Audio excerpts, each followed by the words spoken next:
Good morning and welcome to your favorite Friday morning podcast, Conversations with Buddy, brought to you by The Rec, way more than a bowling alley. We give you the ability to connect each week with our guests because we believe people matter, you matter. We are grateful to all the listeners who take the time each week to hear the stories of our guests. Please help us grow the show by taking a moment right now and subscribe to our podcast on Apple Podcasts and give us a review.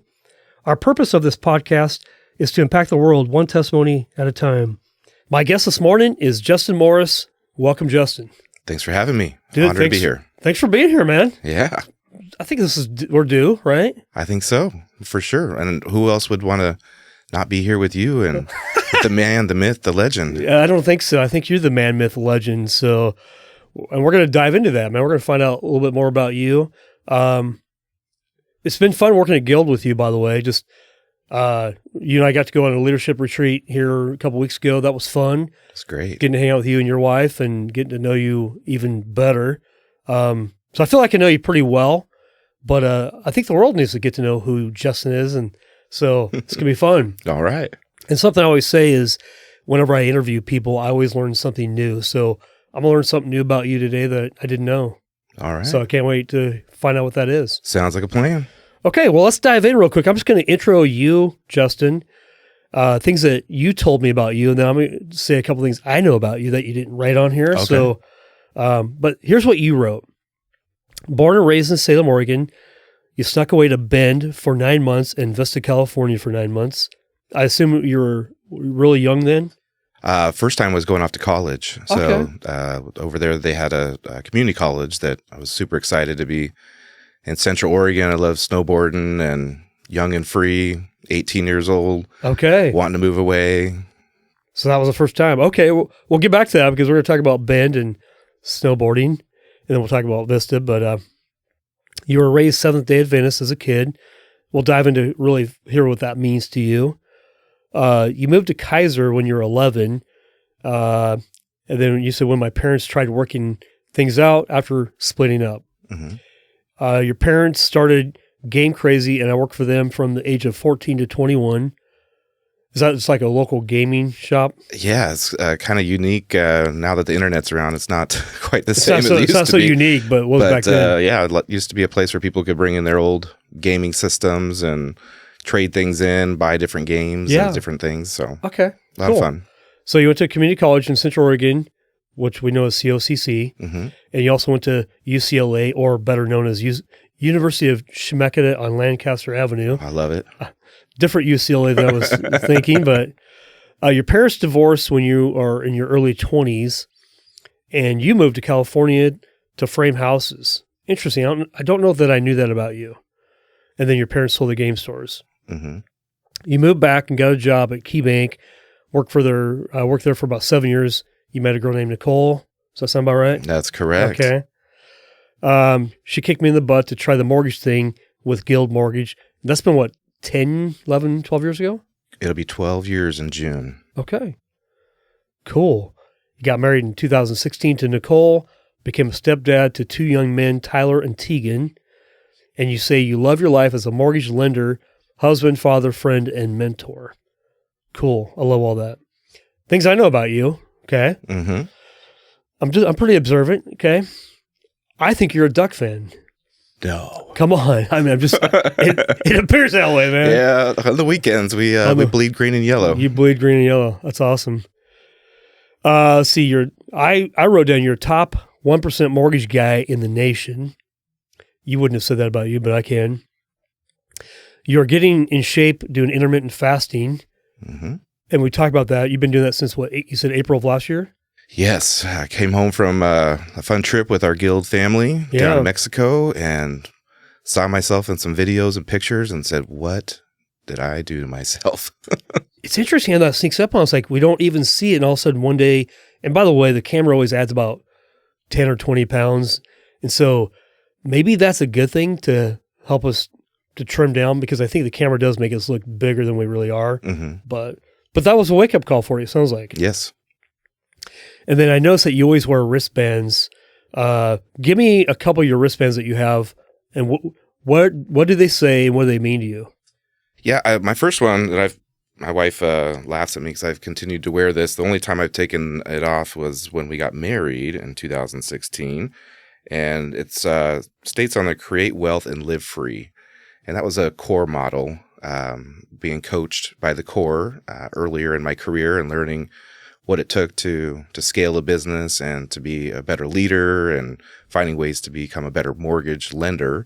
It was something that stuck with me, and wanting to find a way to help create wealth for others and then find a way to help them live free and hopefully for myself as well in the future. So that was a big one. Recently, we got a new one. It's kind of our slogan for the year, opening doors in 2024, trying to find ways to help more homeowners get into homes with attainability with different products. So just reminds me what we're doing every day. That's awesome. Well, and I've got one now too. So I've got the last one you got. So that's good. A good reminder, man, to just to help you keep focused. Mm-hmm. Hey, let's just go back real quick. We'll talk about getting in shape and intermittent fasting, and then I'll take you back to kind of how you grew up. But over the last year, you've been, you did the wake up call. Give me just a brief explanation on, how much weight you've lost. What's your morning routine look like? Intermittent fasting. Talk to me about that. Well, again, the journey started in April, and at this time we're about 40 to 42 pounds, depending on the day. Okay. Down. So very, very proud of that. That's really awesome. Try to get up every morning and do my best to be at the gym at 6 a.m. Not every day we can do it. But with that, getting a little bit of cardio going and maybe a little workout as well, lifting some weights. Most of the time it's a lot of cardio, trying to get that burning it off. And the intermittent fasting, I was talking to my doctor and he just said, you might want to look into this. You just basically kind of limit the time when you eat. But you also need to be careful to also limit your calories. And so looking at, no more snacking after 8 o'clock, trying not to have any goodies before noon, cutting out sugars, just the things that we should be doing at a minimum, watching our caloric intake and our sugar intake. Yeah. Would you find that was easy for you to begin doing, or was it really difficult? I still find it difficult. Okay. It's not easy. It's not easy. When your stomach, like I can hear it growling already. It's saying, fill me up with more water. Come on, or feed me. I'm hungry. And then you have people around you eating donuts and, people live in life. We're Americans, man. We love to eat. Oh, right? yeah. Everything we do revolves around food. Mm-hmm. So I found that really hard. I know when I first got in the mortgage industry in 1998, I was pretty in shape because I worked at Le Schwab. And within probably a year or two, I was probably 211. So I probably gained 40 pounds like that. And so, most of my career, I was way overweight. So, dude, I identify, I'm with you on the same journey. So, that's good. We can hold each other accountable. Exactly. So, well, hey, take us back a little bit. We want to get to know who Justin is. You were born and raised in Salem. You eventually moved to Kaiser. Talk to me about early life. How did your mom and dad influence you before they got divorced? I know they got divorced in your 20s. Mm-hmm. And how did they imprint on your life who you are? Well, I think, definitely being raised in the Seventh-day Adventist side, we had some great morals taught early on in life, treat people well, always be there to help, give back, do the right things in your community. And I think that was a big thing. And watching my family over the years as I was getting older, mom wanted to be home to try to help do more homeschooling, give us more of those morals and giving us the things that we need to do to be good citizens in our community. And, later on, things sometimes just don't always work out. And they had a little time apart from each other and eventually ended up coming back together. And I would say getting into my, later days and, 11, 12 years old, I was really into sports with my dad and they started the game store. So I was always working and I had constantly wanted to be the guy that had a little bit of money in his pocket and be able to do things. So we didn't have a lot when we were younger, and being able to go up to Burger King and buy a Whopper for 99 cents was a treat. And it wasn't something that we were able to do often with our family when we were younger. And so I always liked to work, always wanted to support the family business and hopefully someday maybe even take it over. But life changes. Yeah. And do you have siblings, though? I do. I have a sister. Okay. Older Courtney. or younger? She's 13 months younger. Oh, 13 months younger. Okay. So you're the firstborn. Firstborn. Okay. You like to work. Your dad and mom really gave you a good foundation, what it sounds like. You know, as time went on, you got into high school. We'll talk about sports in a moment, but, you know, when your mom and dad divorced, how'd that affect you? Well, I think, you know, initially you don't realize it because you're out of the home. Okay. You know, you're gone for That's a right, few you're years. 20. You know, you're in your 20s, you don't know. And so at first it was, you know, very concerning, like, well, what's going to happen, you know, moving forward, and life changed. It was, you know, around 2000, I want to say 7 or 8, and we had a housing crash, and life was changing pretty quickly. And at that time I thought, you know what, I need to get a break. I need to get out of town. And decided to sell the house that I owned and picked up everything and moved to Vista, California to hang out with my uncle and start framing houses. Okay. And you were how old then? I was like probably 23. And you'd already owned your first home by then. Yes, sir. It was one thing that my dad always said, you got to find ways to secure your housing situation and find a way to build some wealth and equity. And I see you still living out that same methodology. You're obviously in the lending business, but the way you think of real estate, you still own real estate and still believe in it. So that's awesome. What type of sports did you do in high school?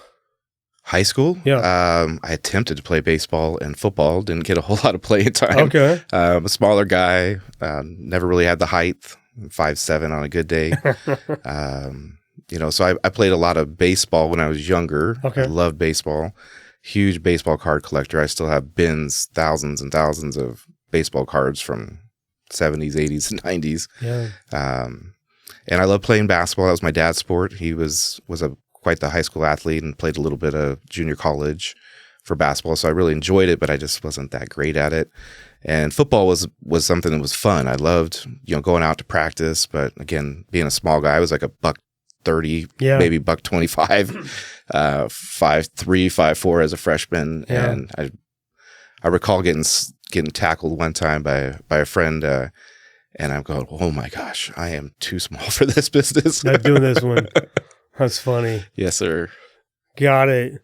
After high school, you went to college? What was your degree going to be in? Or did you get a degree? Did you go to a bigger college after that? I did not. Okay. I did not. So the plan was to go to school for business degree for business administration with a transfer to your place, the Beavers, for Oregon State. So you did. You're so they had a campus there.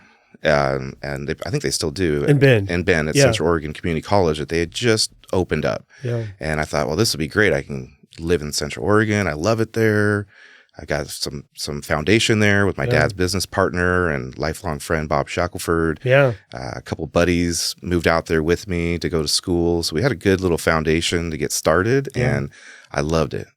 I loved school. I just so excited. I remember meeting one of my first professors in business class, and he was talking about Wi-Fi and Bluetooth technology, and blew my mind. Came home and told my dad, I'm like, you're going to be able to use your cell phone to buy a soda out of the machine. And he's like, what? What are you smoking? I don't know what you get smoke over there in Bend, but yeah.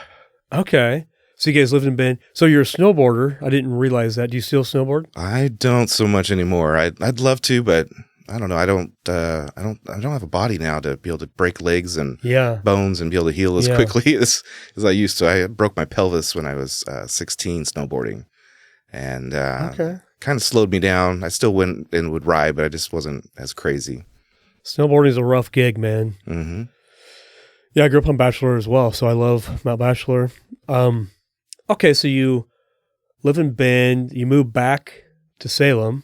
I did. A couple of buddies that we lived with just said, hey, it's not working for us. I wanted to stay, but figured, you know what, I'm not going to be out here by myself. And I didn't have a lot of friends I was meeting yet through college. Yeah. We were living in a house, so we weren't living in the dorms. So we weren't meeting a lot of people. I was working a lot at the game stores there in Bend for Bob. and just didn't really have the ability to connect with a lot of new people. So I was just going from work to class to work to do whatever I had to do, because I wanted to be able to make it on my own at that time as a young man. And unfortunately, the things just didn't work out. So we came home and did the UCLA, University of Schmecketa in Lancaster Avenue. And did you live back with mom and dad back then? I did. I moved back for a little while. And then, again, Dad was looking at trying to help me get into some real estate. And Grandma at the time wasn't really able to take care of a house that he had owned and had her living in. And so they looked to, put her into more of an assisted living type situation. And he said, I think you should buy this house. And I said, wow, I don't know. Like, how would I do it? He goes, well, go meet with my friend Clay Rushton.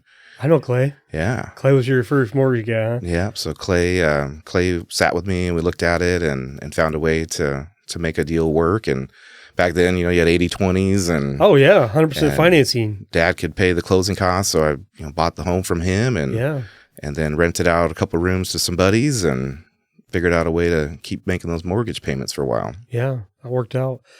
Hey, what's your relationship like with your mom and dad today? I wish sometimes it was better. My dad remarried and he's got 4 stepchildren. Yeah. And they were quite a bit younger than myself. Great guys. And my stepsister, Heather, just recently got married. Yeah. We're working, to try to spend more time with each other, but it's hard when you're running your own business and doing your own thing with your own family. And I don't know about you, but when you're on the phone for hours upon hours every day, sometimes when you come home, the last thing you want to do is be on the phone again. But we try to find time to go to get to some Blazer games, try to do some lunches and dinners and connect. My sister's just down the street, so we spend time with her and my niece. And it sounds to me like you're doing a really good job trying to connect. And I think that matters. I mean, life isn't perfect. Mm-hmm. You're not perfect. I'm not perfect. But I think, are we trying and attempting to spend time with family? We're on the phone all day. We don't want to pick up the phone on our way home and make more calls. Mm-hmm. Never, right? And but are we intentional about getting together, family? And it takes work, takes effort. Something my wife and I started this last year was we made a list of couples that we want to grab dinner with. Like once a month, pick a couple to grab dinner with. Somebody we wouldn't normally grab dinner with. So not necessarily family, but friends. And we try pretty hard with family, but something we've enjoyed is, once a month getting together with a new couple that maybe we wouldn't normally get together with. So that's been a lot of fun. It takes energy. It does. After a long week, today's Friday. I mean, you kind of want to rest for the weekend, right? Mm-hmm. But no, good for you though, for at least, trying. Yeah, and I think it's important to also, find time for your friends, and we like to, starting next week, Taco Tuesday. So hopefully you'll start maybe coming out, play a little golf with us. We got a big group of friends that do that. Yeah. So you guys take a little bit of a sabbatical during the winter months? We do, just for the weather. Yeah. And then, the time change makes it more challenging to be able to leave earlier because it gets darker earlier. Okay. But we start next week now. We're springing forward. And weather hopefully will start getting a little bit better here for us to be able to go out and do that. And Wednesday nights we do date night with a few couples and try to make sure that we find time to go do those things. And then we've got our football tickets for the Ducks and basketball tickets that get us down there and gives us opportunities to connect with family. And so Nicole's parents will often go to the games with us. Yeah. Or my dad's going with me on Saturday, and I've taken my sister and my niece and other friends as well. But we love to support our Ducks. Sounds like you're doing a really good job. So Tuesday nights, when it's drier, you're golfing and doing Taco Tuesday. Wednesday's you, Nicole, date night with other couples. That's pretty cool. Then really, I mean, football season, but you're kind of a Duck fan all year round, like basketball. What else Well, we enjoy trying to get into a couple of volleyball games, getting down for baseball as well. And with Eugene being an hour away, it's a fun little town and great food and atmosphere. And spring football. Oh, yeah. That's coming up April 27th. Okay. That's exciting, man. Yeah. Okay. Walk us through how you met this lady, Nicole. Oh, boy. This is where it gets a little bit deeper, Justin. And Nicole's listening, I'm pretty sure. Oh, I'm sure she is. Well, to be honest with you, at the time, I really wasn't looking to do any type of dating, something you probably didn't know about me is that there was a younger me that was dating somebody previously, and was told I was going to be a father. Oh, okay. I don't know this story. Yeah. And the journey of being there and taking part of being a dad for the first few months, Yeah. but always had this something kind of itching at me saying, timing doesn't sound like maybe that's maybe your child. And so I ended up having a paternity test and found out I was not the father. Ooh, that's interesting. Yeah. Not a lot of people know about that. I kind of kept that to myself, but today we're sharing, right? Yeah, no, we're going to be vulnerable about this. And so you've been dating this girl for a while. Yeah, we had been dating for a little bit, and pretty hot and heavy. Yeah, Next yeah, thing you apparently, know, being told, "Hey, you're going to be a dad," and I was like, "What?" Okay. And how old were you at this point in time? Oh, geez, 28. Okay, so you're 27, 28, somewhere around there. mid to late 20s. Working at KeyBank at the time, and Yeah. Actually was at work when I got the phone call to find out I wasn't the father. Hot. And that was pretty rough day.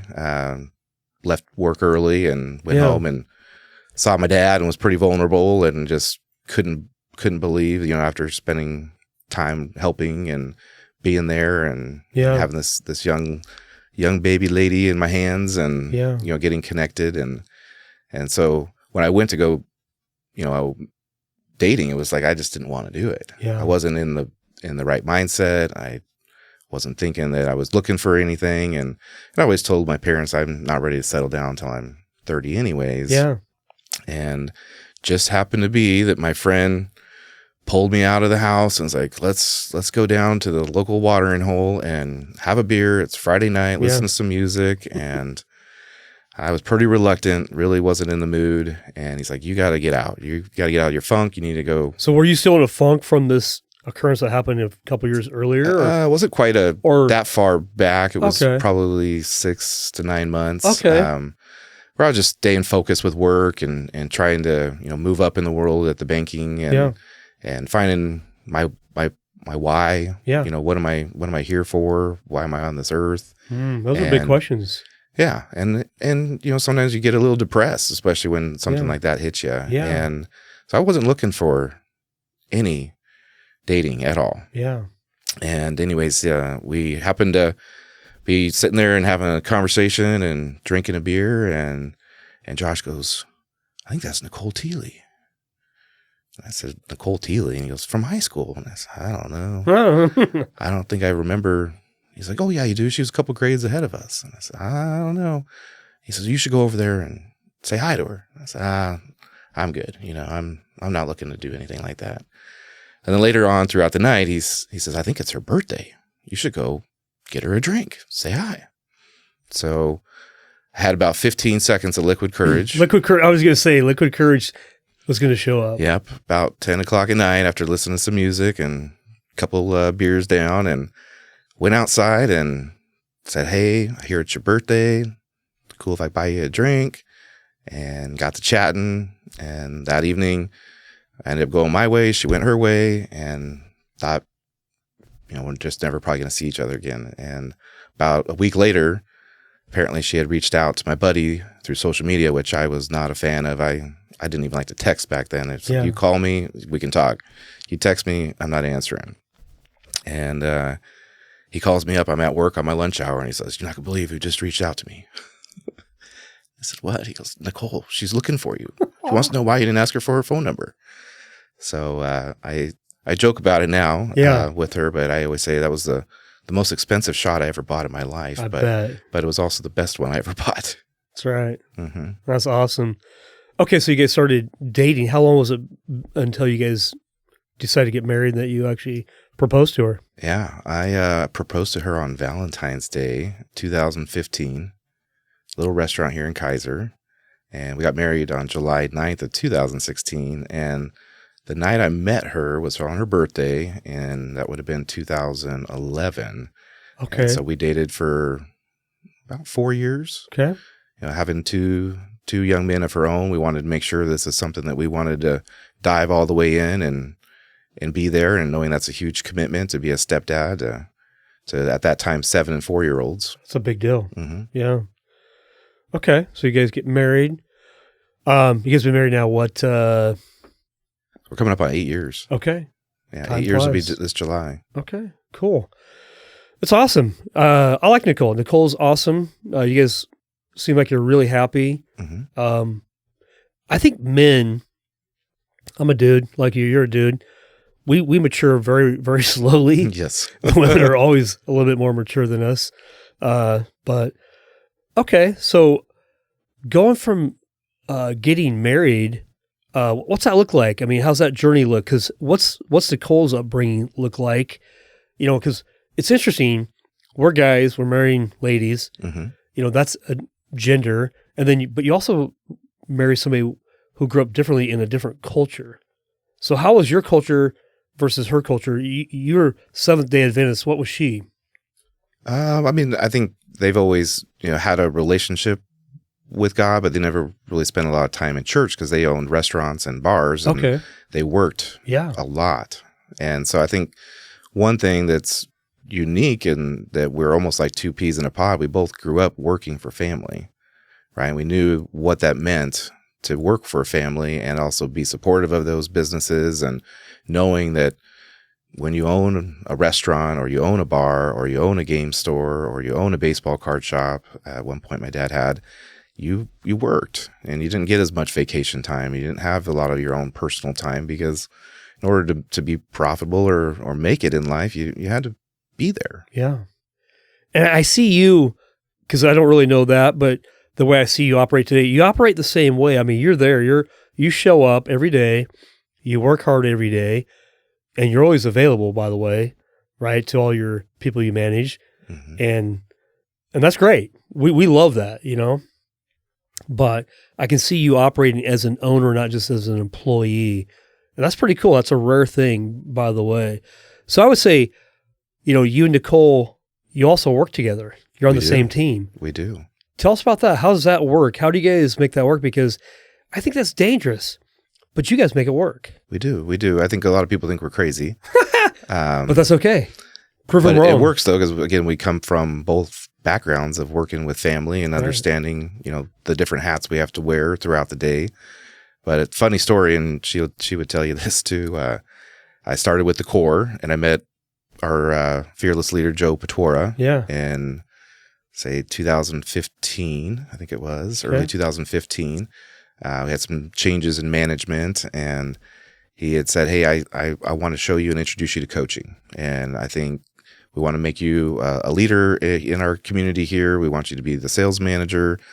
And I was a little reluctant because I'd never really had a true coach, never had somebody that was behind me and pushing me to be better when it came to the mortgage side. And so I was a little nervous, and we started going down the path of the core coaching, and business started to pick up. And I told Joe, I said, I'm struggling to get over the hump. And it's hard for me to help these people. I'm working crazy hours. And he says, well, why don't you hire an assistant? Well, that was never brought to my attention before I could do that. And so I went home and was telling my wife, and she had been, well, not my wife at the time, but, you're spending a lot of hours, and we would love to have you home more. And what if I got my mortgage license? And I said, well, you've been in the bar business the last 12 years. It's a little different world that we're in. Do you think, this is something that you'd be able to do? And so we started that journey of getting her licensed, and her famous saying is, I wasn't going to let any other woman in that office with him. Smart woman, by the way. Yeah. So she actually joined me this next week. Will be 9 years on the team. Yeah.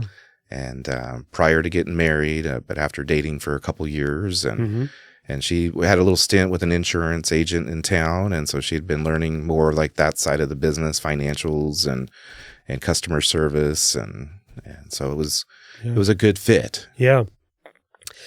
What do you love about Guild? I mean, you're definitely an all-in guy with Guild. Guild's a great company. What do you love about Guild Mortgage? I mean, you live it and breathe it. Wow, that's a great question. There's so many great things Yeah. that I love about it. I think the biggest one is they were the first company to really push me to be my better self, and having leadership that saw things in me that maybe I didn't see in myself. So part of it's, that I think, there's a lot of different versions of being able to do mortgages, but they've always made this commitment to, we want our clients for life, right? And knowing that when we do a mortgage for them, those loans stay with Guild. And so when customers call, I have some, just actually had one last week, 11 years ago, I did a loan.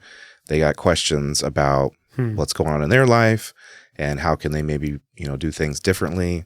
And to me, that's important because I want to stay connected to my clients. Yeah. And when the loans get sold somewhere else, it sometimes can make it harder to stay connected to somebody. Yeah. So those are two major things. They gave me a shot at being here in Salem. I was working in Wilsonville at first for Guild, and so you were commuting up there. Mm-hmm. Fun. Yeah. That's only 30 minutes, but still commuting on a good day. On a good day. That's true. Wilsonville's it's tough getting through there. Well, you also mentioned coaching. You're part of the core. Who was your core coach at the time? Do you remember? Oh my gosh. I can't think of him off the top of my head. Was it Rick Ruby, was it? I couldn't afford Rick. But that's crazy. Rick was a great motivator. I definitely listened to his messages and videos, and really, Joe was kind of the push. Like we did, it was like I want to say level 1 core coaching. And you had your greatness trackers, and you had to make your calls and your break breads, and he held me accountable. I had to turn them into him each week, and it was important. Yeah. I met Rick Ruby in 2007. I was at a mortgage conference in Vegas, and my wife was with me, and she wouldn't always come to the events, even though she might travel with me, but she was at this one, and Rick was on stage, and I'm actually liking what he's saying because he's talking about lead tracker, greatness tracker, and Rick taught me a lot of what I do. Mm-hmm. And my wife's like going, never get coached by that guy. Well, then it's funny. I'm at a company where we hire the core to coach us. Mm-hmm. And so for probably 3 years, I got coached by a core coach and I don't do it today. It's a little different than what I really like doing, but man, good stuff. There's some things you can learn there. Yeah. It gives you some disciplines, right? Yeah. Knowing what you need to do each day and filling that calendar up and not just sitting there twiddling your thumbs. Waiting for the phone to ring, but breaking bread, tracking what it is you do. Mm-hmm. If you don't track, then you can't make adjustments. Correct. So what are the secrets that you've had besides coaching in the mortgage industry? You've done really well, like incredibly well. What are some of those secrets that maybe people want to hear? Like, because people have asked me, how does Justin do what he does? Which is funny to me. Mm-hmm. And I see work. Well, first of all, he shows up, he's working hard, he's available. I said, I think if I called him at 9:00 on a Friday night, I think he might answer the call. He might. Now, maybe not. It's Buddy, so maybe I won't answer that call. But what are some of the maybe top 1, 2, 3 things that you do that move the needle in your business? Well, I think, the first thing is just the golden rule. Treat others the way you want to be treated. If you tell somebody you're going to make a phone call, or you say you're going to meet them, or you say you're going to help them with their pre-approval or fixing their credit, then you got to do it, right? You treat others the way you'd want to be treated. You make sure to take care of people.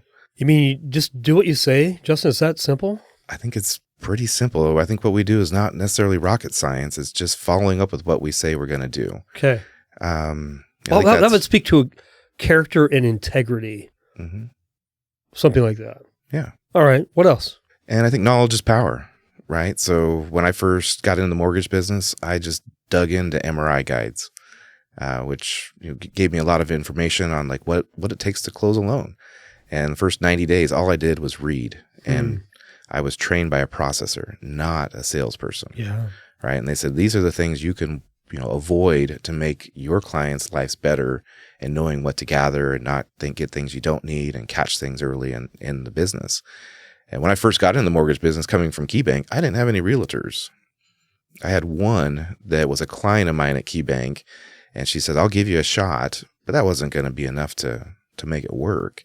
So I had to learn the guidelines so that I could go to other banks, credit unions, and get their turndowns. Yeah.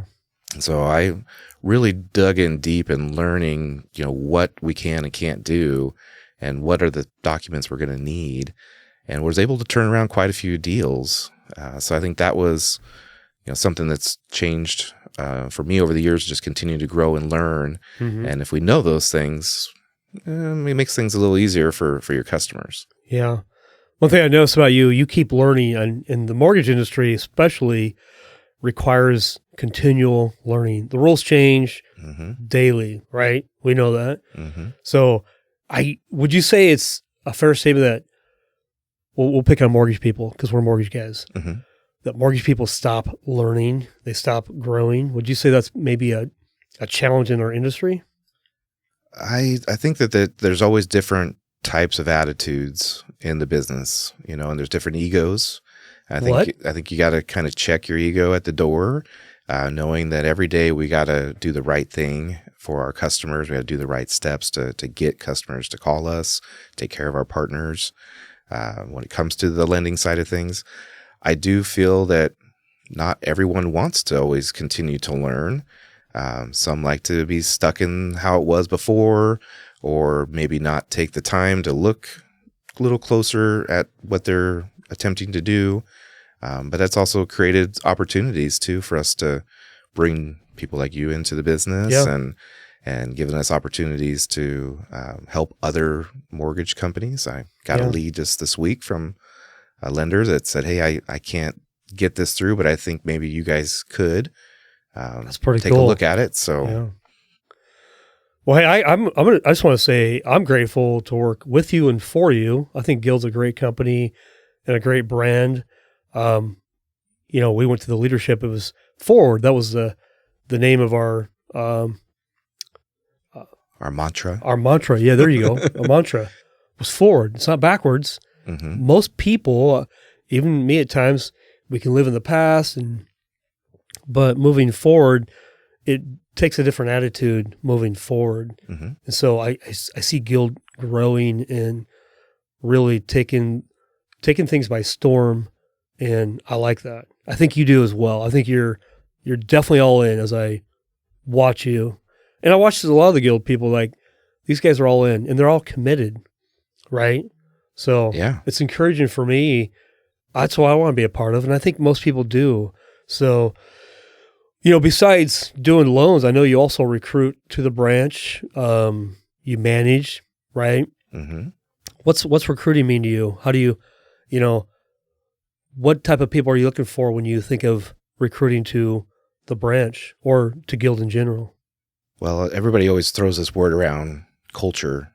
But for me, I don't want to have any rifts in the office, right? So we want good people that come to work, that don't cause drama, that want to be there, that want to collaborate together, that want to grow their business and learn from others. And when we look at, all the loan officers that we now have in the Salem and Silverton market and Corvallis as well, we have a lot of experience, right? And we all have so much to share. And I think being able to sit down and have multiple people look at a file and say, well, have you tried it this way?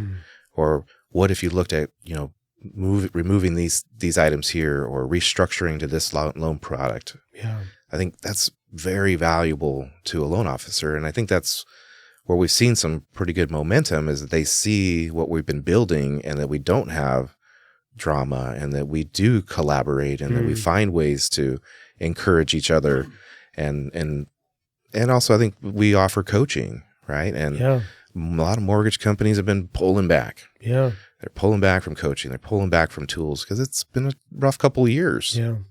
I'd say the thing, speaking of Guild, the things I really like about Guild, in fact, when I came over, Joe Pachora, he was, telling me about Guild.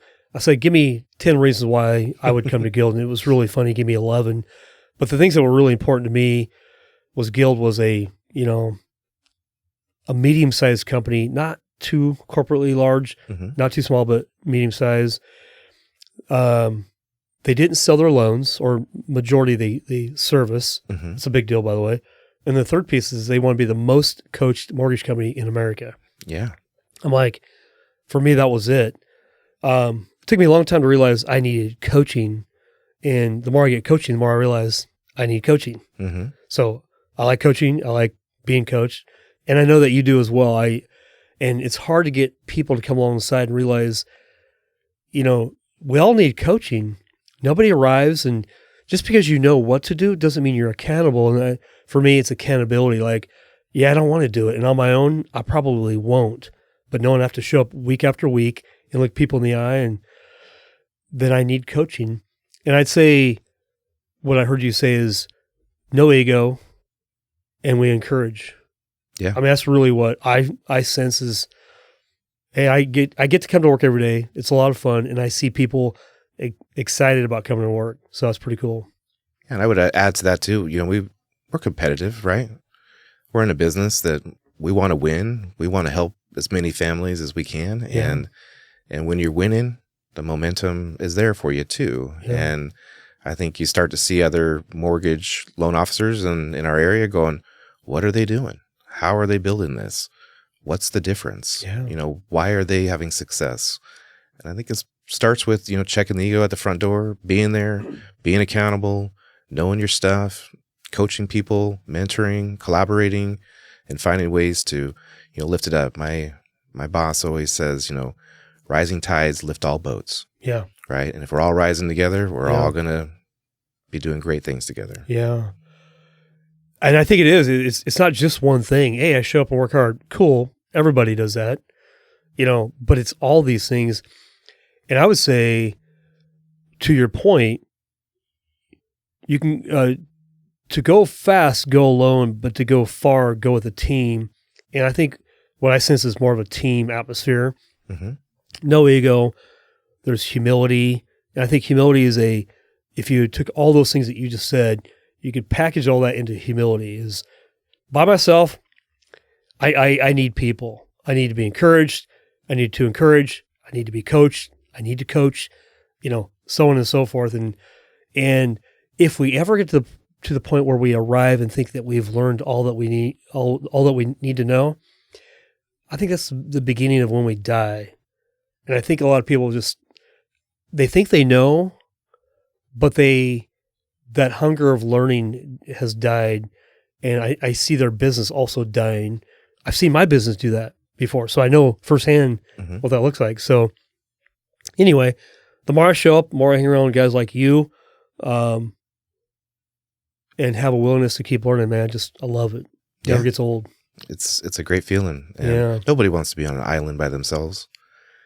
Yet we isolate, specifically as guys. Women, I don't know, can't speak for them, but guys love to isolate, do it ourselves kind of, but that's not a way to win, I don't think.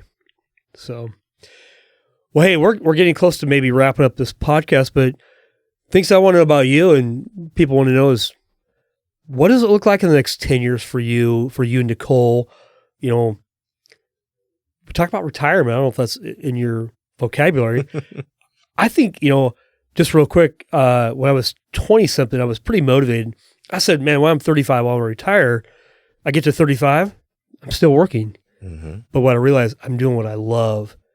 And so for me, there's a guy named Larry Epping. He used to loan guys like me money in the early 2000s and buying and flipping properties. And he was in his 80s then, still doing his thing. Mm-hmm. And so I wanted to be like Larry.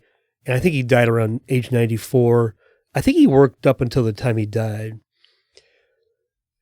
What does that look like for you? How do you leave a legacy? How do you look at the next 10 years from a vision standpoint, building vision for you and your wife, for whoever? What's that look like for you? Well, I definitely would say for the foreseeable future is we want to continue to do lending. We love it. It still gets me jacked up every morning. I love to help create wealth for others. In 10 years, I don't know, maybe we slow it down a little bit.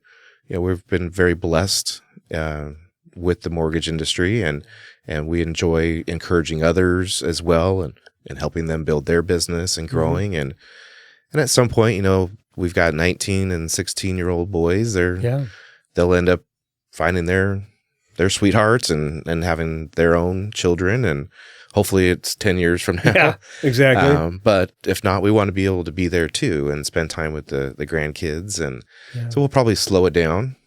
Yeah. You know, we don't necessarily need to work as hard, but maybe we can, you know, show others how to do it. Or I would love to be able to hand off the business someday to Tyler and Tegan and let them, you know, run with the clients and the database, and I'm sure they'll have a different energy and a different way that they do business in 10 years from now.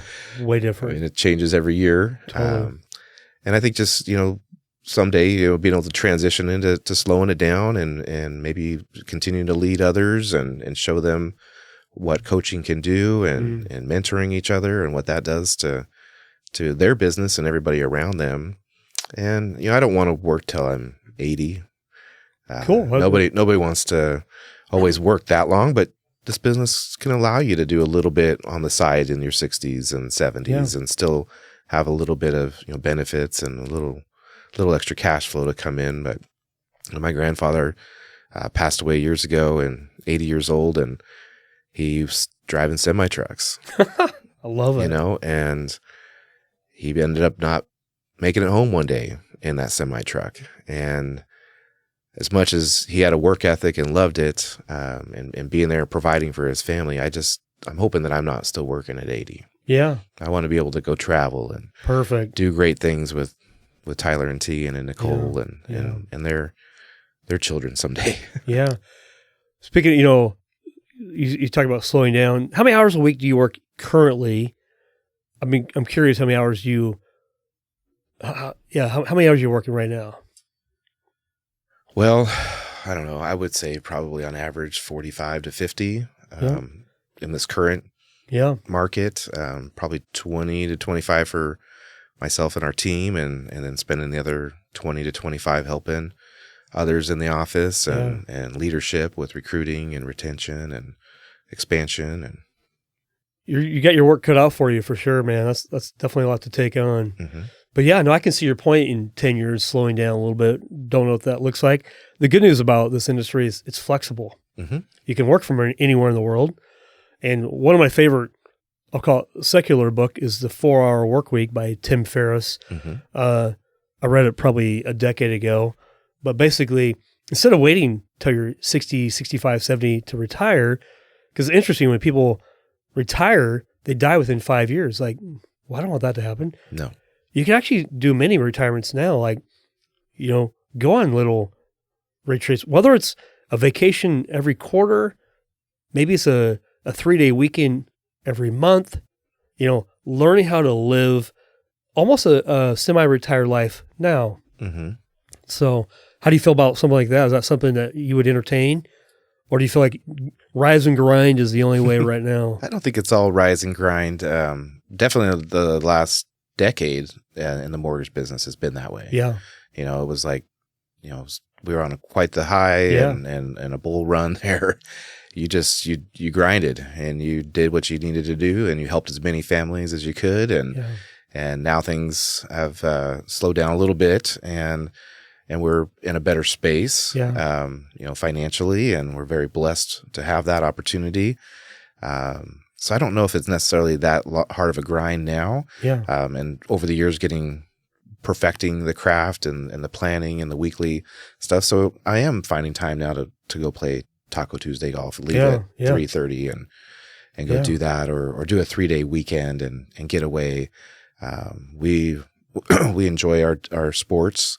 As we talked about earlier, we love to go down to Mexico for our trips and down there, and Hawaii, and one of my favorite places, Disneyland. Love going there. Still the biggest kid in the house. I love it. Sounds like you guys live a really good life, and while you do work hard, you know, 45, 50 hours a week, sometimes 60, sometimes you work the weekends, but you also know when to take time. And I think it's important, you know, for making marriage a priority. Because I think guys, as I often say, we find our identity in what we do. Oftentimes that's not the goal. but work can really mean a lot more to us than it should. But yet you're finding ways to honor your wife and your relationships. So it's pretty cool. It's always a work in progress. Amen. Well, hey, where do we leave from here? What's maybe something to wrap up? What's I don't know, something you want to share that maybe you haven't shared yet? Some wisdom, some Justin wisdom that you want to leave us with. Well, I would just say, continue to look at growth, find ways to make yourself a better person every day. If you can do that spiritually or through your own growth internally with work, your family, if you're not learning, you're dying. And I think that's a big piece of life. If you're not learning, you're dying. Well, I know that you, we'll wrap up on this because I just want to ask one more question, but you're watching the Bible Project. Yes. What day are you on, and what does it mean to you? Well, it's a fairly new journey for us. I always had my own relationship with God, but didn't spend a lot of time in church since we were probably 11 or 12. Would go to some Easter services and tried a few different places, and sometimes feel lost or feel like it's too small, or trying to find that right fit. So definitely just downloaded the Bible Journey here a couple of weeks ago, the Bible Project, and I think I'm on day 10, Genesis right now. Yeah. What caused you to? I mean, who taught you about the Bible Project? Because most people don't know about it. Yeah, I mean, my wife's the one that brought it to my attention. We were actually at our recent leadership, and I think she has sparked some conversations with you, and also a friend of hers, Cecilia, who was in town from Idaho, and just trying to find ways to connect more with God and in our own way, and I think being able to find ability to get a few verses and things sent to you. And it says within 365 days, you'll have read the whole book. It's incredible. So if you stick to it, and we like the devotionals that are on there, and they have other great tips on, marriage. And so a lot of great things that, I think it will be good for us as a family, and getting the kids maybe a little bit more involved in as well. Yeah. Well, dude, I'm really encouraged, man. This has been good to hear your journey. We've worked together, but oftentimes we don't get to know each other super well until we have conversations that are deeper. So, well, I hope that people have enjoyed this podcast. Thank you for all of you that listen each week and really listen to this podcast with Justin, hearing his story. Justin, if somebody want to reach out to you and get to know you better, get a mortgage from you, how do they get a hold of you? I always say my cell phone's the best way to find me. So 503-949-4380. You can always check us out on our website at loansbyjustin.com. But always available, typically even on the weekends and evenings. It's true. I will vouch for that. So, well, thanks for being part of our show this week. We appreciate you. Thank you all for taking the time each week to be encouraged, challenged, and loved. Remember what Jesus said? I'm the way, the truth, and the life. No one comes to the Father except through me. My hope and prayer is that you believe the words of Jesus. We'll see you next week. Thanks so much.